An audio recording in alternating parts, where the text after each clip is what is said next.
اعوذ باللہ من الشیطان الرجیم بسم اللہ الرحمن الرحیم۔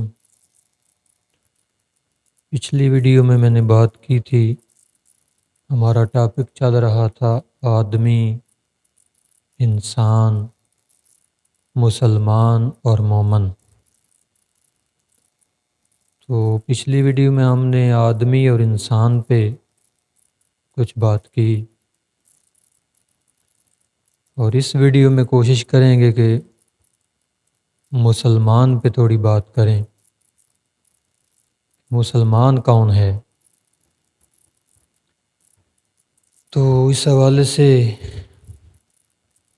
تھوڑی سی ڈیفینیشن یہ بھی ضروری ہے کہ مسلمان اور مومن میں بہت فرق ہے۔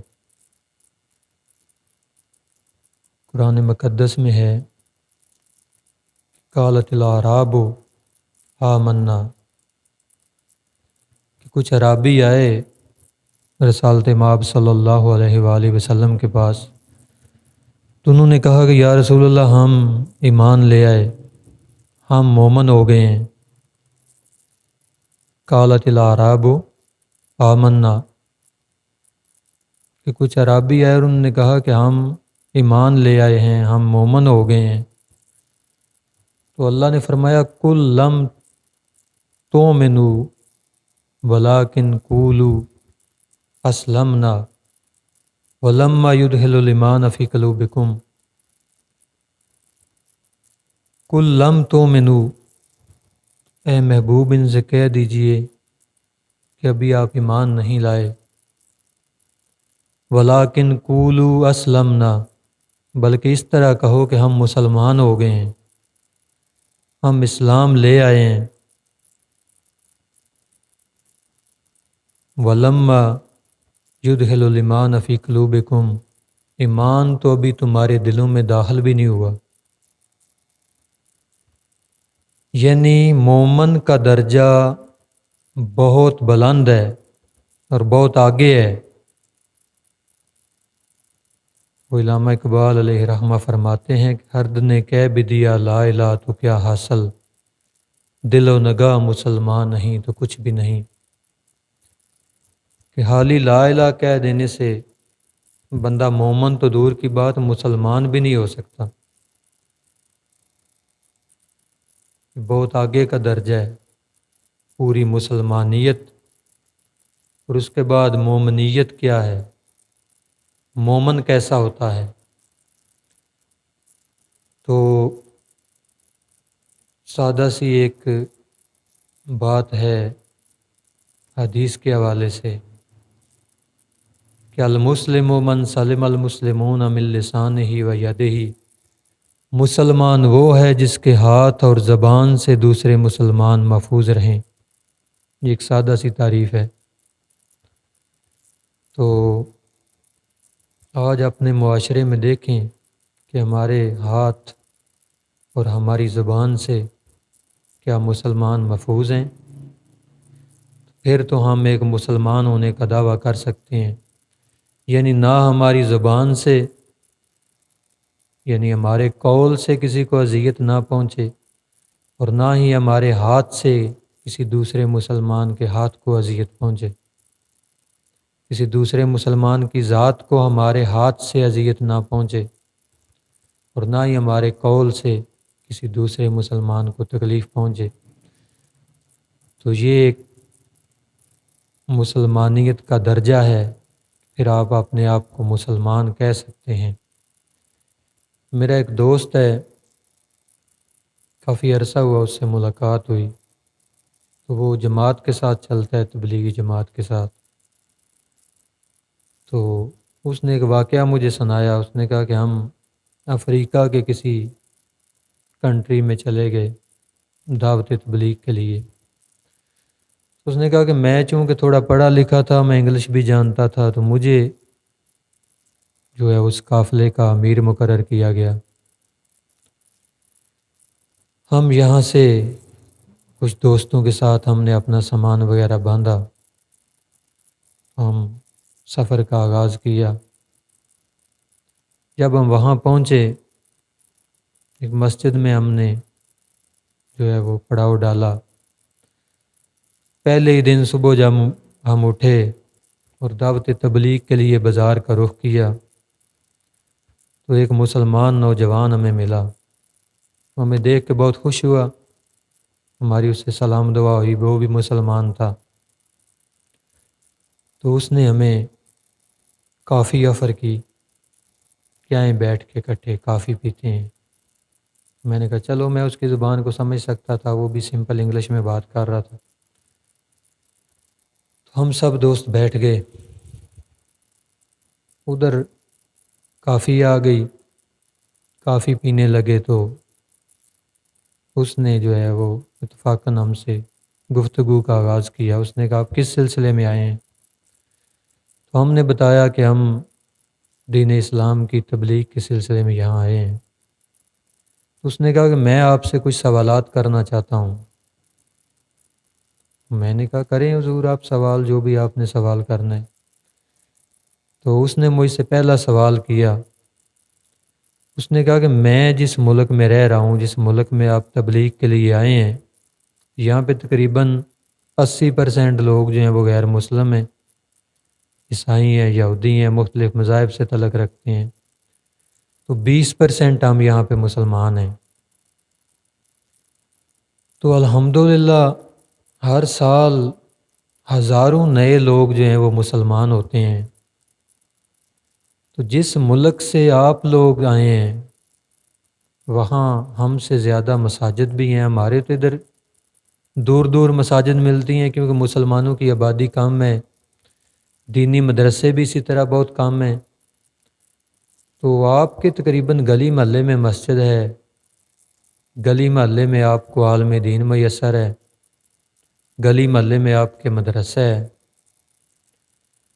تو جب سے پاکستان بنا ہے تقریباً 1 کروڑ آبادی ہے غیر مسلم۔ اگر آپ کی تعداد ابھی 22 کروڑ ہے یا 23 کروڑ ہے تو 1 کروڑ غیر مسلم بھی آپ کے یہاں آباد ہیں۔ وہ جو غیر مسلم ہیں وہ آپ لوگوں کے طرز عمل سے متاثر ہو کے مسلمان کیوں نہیں ہوتے؟ یہ میرے لیے یہ سوال کافی دلچسپ تھا،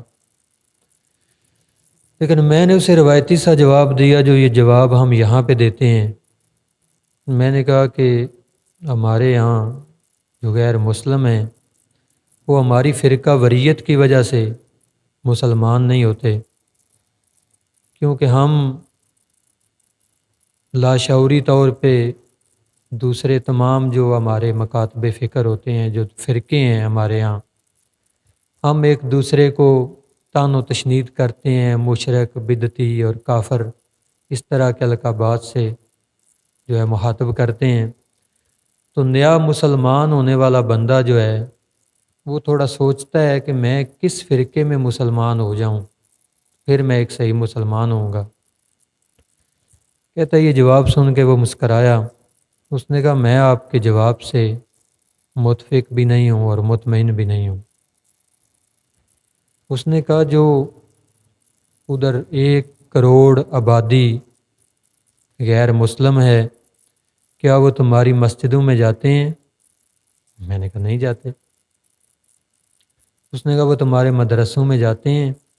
میں نے کہا نہیں جاتے۔ اس نے کہا وہ تمہاری محفلوں میں جاتے ہیں؟ میں نے کہا نہیں جاتے۔ تو اس نے کہا جب وہ تمہارے مدرسے میں نہیں جاتے، تمہاری مسجد میں نہیں جاتے، تمہاری محفلوں میں نہیں جاتے، جو آپ کی دینی مجالس ہوتی ہیں اس میں وہ شرکت نہیں کرتے، تو پھر انہیں تمہارے مسلکوں کا کیا پتہ کہ آپ ایک دوسرے کو کیا کہتے ہیں، برا بھلا کہتے ہیں، کافر کہتے ہیں، مشرک کہتے ہیں، بدعتی کہتے ہیں، جہنمی کہتے ہیں۔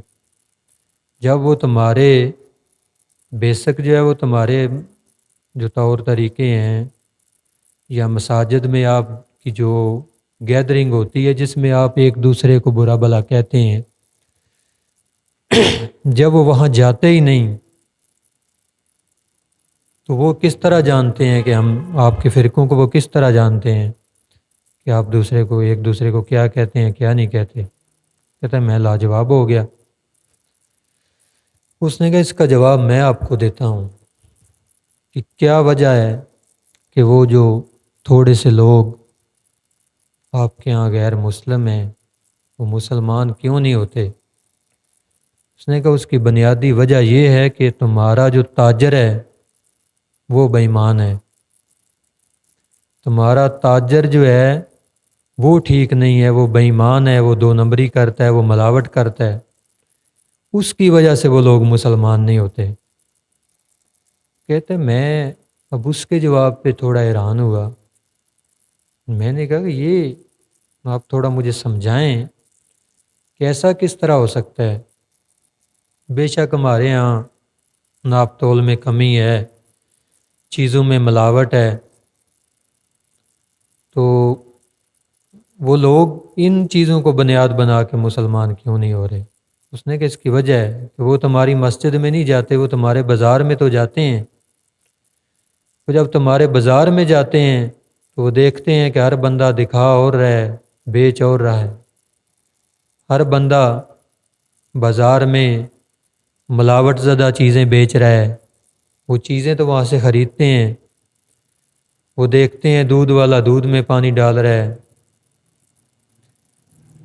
تاجر جو ہے وہ مختلف چیزوں میں ملاوٹ کر رہا ہے، چیزیں دکھائی اور جا رہی ہیں، بیچی اور جا رہی ہیں، تو وہ سوچتے ہیں کہ اگر ہم نے بھی مسلمان ہو کے یہی کرنا ہے پھر ہم پہلے ہی بہتر ہیں، تو اس وجہ سے وہ لوگ مسلمان نہیں ہوتے۔ تو کہتا ہے کہ اس کی بات سن کے میں بہت حیران ہوا، بات تو اس کی درست ہے،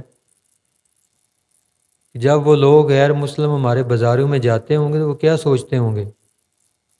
جب ایک مسلمان ان کے ساتھ دھوکہ کر رہا ہے، ایک مسلمان انہیں ملاوٹ زدہ چیز دے رہا ہے، پھر وہ ہمارے مذہب کے بارے میں تو یہی سوچیں گے۔ تو اصل جو اس میں بات سمجھنے کی، ہمارے جو لوگ یہاں سے بیرون ممالک میں ہیں، میں ان سے مخاطب کر کے بات کروں گا کہ آپ لوگ ادھر اسلام کے امبیسڈر ہیں، آپ پہلے پاکستانی ہیں، پھر آپ جو بھی آپ کا مذہب ہے، آپ مسلمان ہیں، تو آپ مسلمانوں کے نمائندے ہیں ادھر۔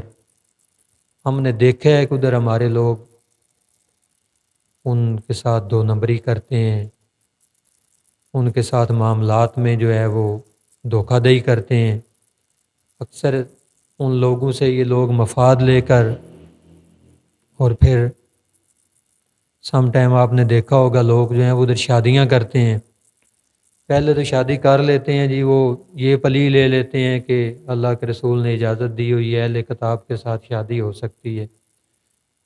پہلے تو اہل کتاب کا فالوور ہونا بھی ضروری ہے، وہ ایک خدا کو بھی مانتے ہوں، وہ اپنا جو ان کا ریلیجین ہے، چاہے وہ یہودی ہیں چاہے وہ عیسائی ہیں، تو وہ اپنے ریلیجین کے فالوور ہوں، پھر اہل کتاب ہوں تو آپ ان سے شادی کر سکتے ہیں۔ تو یہ پلی لے کہ آپ ان سے وہاں پہ شادی کر لیتے ہیں، اور پھر آپ اپنے پیپر کاغذات مکمل ہونے کے بعد پھر آپ ان سے دھوکہ کرتے ہیں، آپ طلاقیں دے دیتے ہیں، چھوڑ دیتے ہیں، اسی طرح کے کاروباری معاملات میں آپ لوگوں کے ساتھ کانٹیکٹ کرتے ہیں، اور پھر بعد میں اپنے مفادات حاصل ہونے کے بعد آپ ان سے دھوکہ کر دیتے ہیں، اور آپ دل میں ملال بھی محسوس نہیں کرتے، آپ سمجھتے ہیں کہ یہ غیر مسلم ہے، ان کے ساتھ دھوکہ کیا تو کچھ بھی نہیں، نہیں، آپ وہاں پہ سب سے پہلے آپ نے مذہب کے نمائندے ہیں، وہ لوگ اسلام کی طرف کیسے راغب ہوں گے؟ اسلام سے متنفر ہو جائیں گے آپ کے اس کے عمل کی وجہ سے۔ جب ایک مسلمان ان سے دھوکہ کرے گا تو سب سے پہلے جو ہیں وہ اس کا الزام جو ہے وہ اسلام کو دیں گے، وہ کہیں گے مسلمان اچھے نہیں ہیں، پھر آپ کے ملک کو دیں گے کہ پاکستانی اچھے نہیں ہیں۔ تو اسلام تو آپ کو ایسی اجازت نہیں دیتا، اسلام تو غیر مسلموں کے ساتھ جو ہے وہ معاملات بہتر رکھنے کی ترغیب ہمیں دیتا ہے، کہ وہ ہمارے اخلاقیات سے متاثر ہو کر، ہمارے لین دین سے متاثر ہو کر، ہماری دنیا داری سے متاثر ہو کر ہمارے قریب ہوں گے، اور پھر وہ مسلمان ہوں گے، پھر وہ اسلام میں داخل ہوں گے۔ تو جب ہم ان سے دھوکہ کریں گے، ہم ان سے بے ایمانی کریں گے، تو وہ تو اسلام کو سب سے پہلے اس میں مورد الزام وہ ٹھہرائیں گے، کہ وہ کہیں گے اسلام ٹھیک نہیں ہے، انہیں تو نہیں پتہ کہ اسلام انہیں یہ اجازت نہیں دیتا۔ میں ایک دفعہ ادھر باہر جو میں کوریا میں تھا، تو ایک جو غیر مسلم تھا، ہمارا مالک ہی تھا کمپنی کا، اس کے ساتھ میں سفر کر رہا تھا۔ میں نے سوچا کہ رستے میں سے اسلام کی دعوت دیتا ہوں۔ ہم ایک تھوڑے لمبے سفر پہ نکلے، تو میں نے اسے اسلام کی دعوت دینے کی کوشش کی۔ میں نے اسے اسلام کے بارے میں بنیادی جو ہے وہ چیزیں وہ اسے بتائیں۔ بدھسٹ تھا وہ، تو اس نے وہ ساری میری باتیں سنی، تو پھر وہ مسکرانے لگا، کہتا ہے کہ باتیں تو تم ٹھیک کرتے ہو، لیکن یہ جو تمہارے مسلمان ہیں، اس نے مجھے اشارے سے بتایا، میں بھی اتنی زیادہ زبان نہیں جانتا تھا۔ اس نے کہا کہ یہ لوگوں کو کل کرتے ہیں، مارتے ہیں، تو یہ مجھے پسند نہیں ہے۔ باتیں تو آپ کی ساری پسند ہیں۔ تو پھر میں نے اسے بتایا کہ میں نے کہا یار دیکھ کہ ہمارا جو مذہب ہے نا، وہ ہمیں اجازت نہیں اس چیز کی دیتا کہ ہم کسی کو ماریں، کسی کو قتل کریں، یعنی وہ دہشت گردی کی طرف اشارہ کر رہا تھا۔ تو میں نے کہا یہ اسلام نام ہی سلامتی ہے، اسلام نکلا ہی سلامتی سے ہے، اور مومن امن سے نکلا ہے۔ مسلم کا مطلب ہے کہ یہ پیسفل ہے۔ لیکن اس نے کہا پھر آپ سب سے پہلے ان لوگوں کو سمجھائیں نا جو یہ کر رہے ہیں۔ میں میری زبان ادھر بند ہوگی، میں کیا اسے بولوں؟ تو یہ چیزیں ہیں کہ سب سے پہلے ہمیں اصلاح کی ضرورت ہے۔ ہمارے ادھر جو تبلیغ والے بھائی ہیں، وہ جب لوگوں کے پاس ادھر تبلیغ کے لیے آتے ہیں، تو وہ لوگ جو ہمارے دیگر مسالک کے لوگ ہیں، وہ انہیں کہتے ہیں جی آپ جا کر کافروں کو تبلیغ کریں۔ تو میرے بھائی جب وہ کافروں سے بات کریں گے تو کافر اس طرح کے شاعر ہیں، انہیں اس طرح کی جو ہے وہ ان کو باتیں آگے سے کریں گے کہ پہلے اپنے آپ کو تو دیکھیں کہ آپ لوگ کیا کر رہے ہیں، کیا آپ کے معاملات درست ہیں۔ تو دین کا کام جو بھی کر رہا ہے، چاہے وہ اہل تشیع میں سے ہو، اہل تسنن میں سے ہو، کوئی بھی جماعت ہے، تو جو بھی بندہ دین کی ترغیب دے رہا ہے یا دین کا کام کر رہا ہے، تو اس پہ آپ یہ تنقید نہ کریں کہ آپ جائیں پہلے کافروں کو جا کے سمجھائیں۔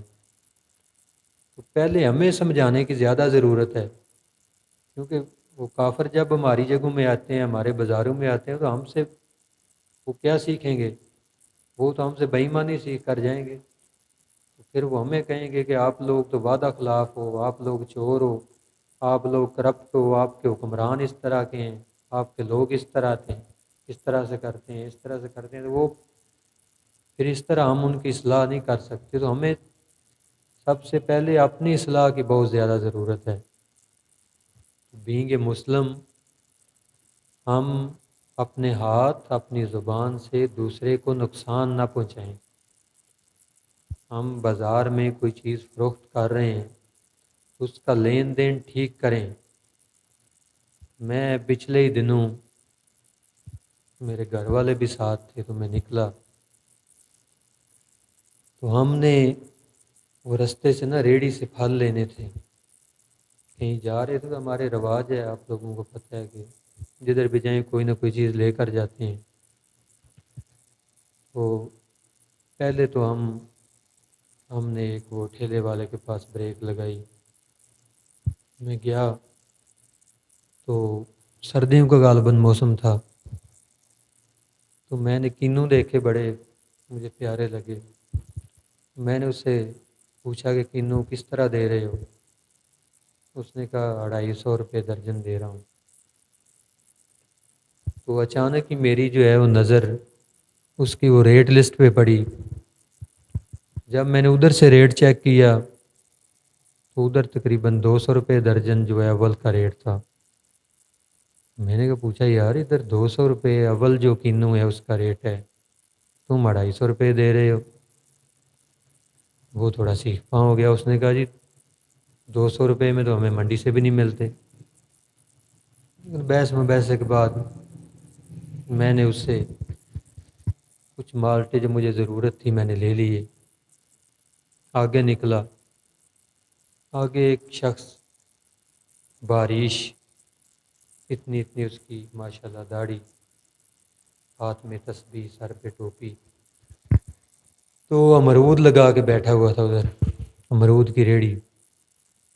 تو میں اس کے پاس رکا، میں نے کہا انکل امرود کا کیا ریٹ ہے؟ تو اس نے مجھے کہا 80 روپے کلو۔ میں نے اتفاقاً ہی ایسے ہی اس سے بات کی، میں نے کہا کہ آپ بارش ہیں ماشاءاللہ، آپ مذہبی مجھے لگ رہے ہیں، آپ نے تسبیح پکڑی ہوئی ہے، ٹوپی پہنی ہوئی ہے، تو میں آپ سے کچھ سوال کرنا چاہتا ہوں۔ اس نے کہا جی کریں، کیا سوال ہے آپ کا؟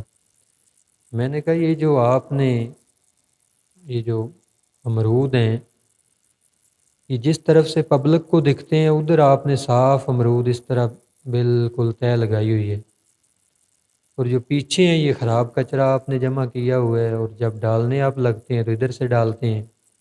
اور آپ دیکھتے ہیں سارے فروٹ والوں کا یہی اصول ہے، اسلوب ہے، وہ ریڑھی پہ یا ٹھیلے پہ اپنی دکان پہ فروٹ اسی طرح ہی لگاتے ہیں، جو اچھی چیز ہوتی ہے وہ سامنے دکھانے کے لیے لگا لیتے ہیں، اور پیچھے وہ نارمل مال ہوتا ہے تو وہ سارا دن ادھر سے آگے سے کوئی چیز نہیں، نہ کسی کو اٹھانے دیتے نہ ڈالتے ہیں۔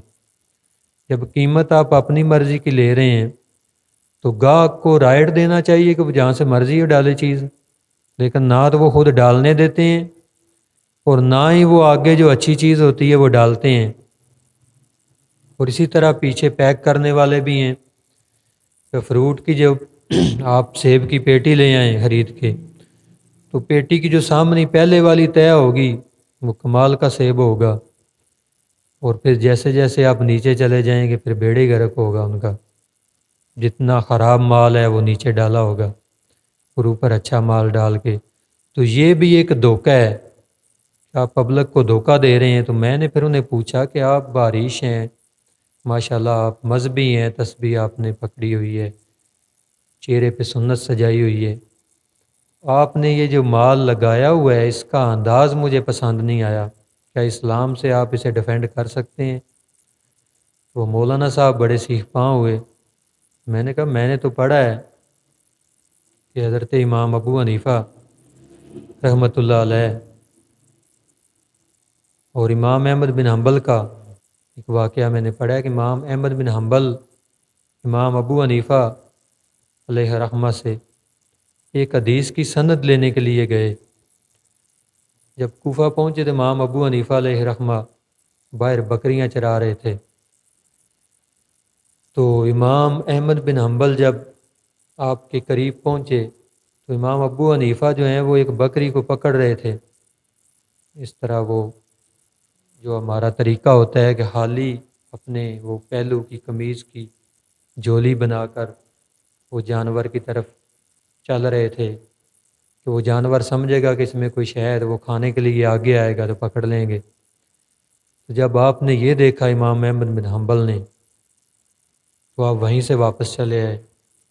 آپ نے کہا کہ میں اس شخص کو حدیث کی سند کے لیے کیسے موزوں سمجھ لوں، میں کیسے ان سے حدیث کی سند لے سکتا ہوں کہ جو ایک جانور کے ساتھ دھوکہ کر رہا ہے، حالی جولی اسے دکھا کر اپنی طرف مائل کر رہا ہے پکڑنے کے لیے۔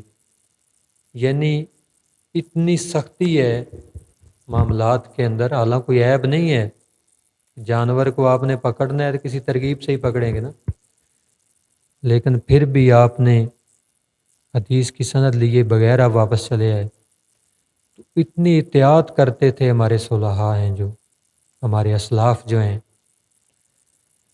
تو بات کرنے کا مطلب یہ ہے کہ سب سے پہلے ہمیں اپنے معاملات کو درست کرنے کی ضرورت ہے، تب ہم دین کی بات کسی گورے سے کر سکیں گے، کسی کالے سے کر سکیں گے، کسی ایسے فارنر کو ہم دین کی دعوت تبھی دے سکیں گے جب ہمارے بازار دینداری سے بھر جائیں گے، ہماری جو معیشت ہے، ہمارا جو طریقہ ہے، کیونکہ دین کے لیے تو ہمارے پاس بہت تھوڑا وقت ہوتا ہے، سب سے زیادہ ٹائم تو ہم اپنی معیشت کو دیتے ہیں، اپنے معاملات کو دیتے ہیں۔ تو اپنے معاملات کو جب ہم دین کے مطابق ڈال لیں گے تو پھر ساری زندگی میں دین شامل ہو جائے گا، پھر ہماری نماز ہمیں فائدہ دے گی، ہمارا زکوٰۃ دینا ہمارے مال کو پاک کرے گا، ہمارا صدقہ قبول ہوگا۔ ابھی آپ دیکھیں بڑی بڑی ہاؤسنگ سوسائٹیز کے مالک ہیں، لوگوں کی ہزاروں ایکڑ اراضی پہ انہوں نے قبضہ کیا ہوتا ہے، لیکن دوپہر کو انہوں نے جگہ جگہ دسترخوان بھی لگائے ہوئے ہیں۔ تو دین ہماری زندگی میں نہیں آ رہا، وہ جو ہم اپنے آپ کو دھوکہ دے رہے ہیں نا، خدا کو دھوکہ تو نہیں دے سکتے معاذ اللہ، تو اپنے آپ کو جو دھوکہ دے رہے ہیں کہ ادھر سے پیسہ لوٹا اور ادھر میں سے 1% جو ہے وہ اللہ کے راستے میں دے کر سمجھا کہ مال پاک ہو گیا، نہیں، اللہ تعالیٰ تمہارے پاک مال میں سے قبول کرتا ہے۔ اسے زیادہ کی ضرورت نہیں کہ آپ لاکھوں روپے اس کی راہ میں خرچ کریں تو تبھی وہ ایکسیپٹ کرے گا، نہیں۔ اللہ کے رسول نے ارشاد فرمایا ایک بندہ اللہ کی راہ میں 1,00,000 درہم خرچ کرتا ہے اور ایک بندہ 1 درہم خرچ کرتا ہے، وہ جو 1,00,000 درہم خرچ کرتا ہے اس کے پاس پیچھے بھی 1,00,000 درہم موجود ہیں، لیکن وہ جو 1 درہم خرچ کرتا ہے اس کے پاس صرف 1 ہی درہم تھا جو اس نے اللہ کے راستے میں خرچ کر دیا، تو اس 1 درہم والے کا درجہ اللہ کے ہاں زیادہ ہے۔ کیوں؟ کہ اس کے پاس وہی 1 درہم تھا جو اس نے اللہ کے راستے میں خرچ کر دیا۔ تو زیادہ کی ضرورت نہیں ہے، زیادہ خرچ کریں، لیکن سب سے پہلے اپنے مال کو پاک کریں، اپنی کمائی کو حلال کریں۔ اب جب آپ کا سورس آف انکم حلال ہوگا تو اس میں سے زکوٰۃ دیں گے تو وہ قبول ہوگی۔ تو بات تھوڑی لمبی ہو گئی ہے، اللہ تعالیٰ ہمیں عمل کی توفیق عطا فرمائے۔ تو اسی طرح کے اصلاحی ٹاپکس پہ مزید بھی بات ہوتی رہے گی۔ تو آج کے لیے بس اتنا ہی، مجھے اجازت دیجیے۔ اللہ نگہبان، والسلام علیکم ورحمۃ اللہ وبرکاتہ۔